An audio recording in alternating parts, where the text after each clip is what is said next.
Iran ও উপসাগরীয় দেশগুলোর মধ্যে অবস্থিত এই সংকীর্ণ জলপথ আরব সাগরকে ভারত মহাসাগরের সঙ্গে যুক্ত করেছে। প্রতিদিন প্রায় 2,10,00,000 ব্যারেল তেল এই পথ দিয়ে পরিবাহিত হয়। সংকীর্ণতা এবং গুরুত্বপূর্ণ ভৌগোলিক অবস্থানের কারণে হরমুজ দীর্ঘদিন ধরেই একটি সামুদ্রিক চেক পয়েন্ট হিসেবে বিবেচিত।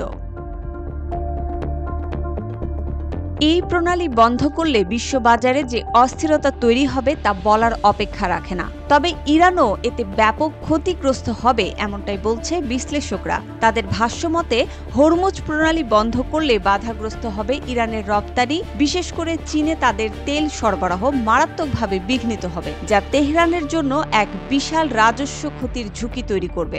গবেষণা প্রতিষ্ঠান টি.এস. লম্বোর্ডের অর্থনৈতিক বিশ্লেষক হামজা আল গাউদ বলেন, হরমুজ প্রণালী বন্ধ করলে তা ইরানের জন্যই ভয়াবহ হতে পারে।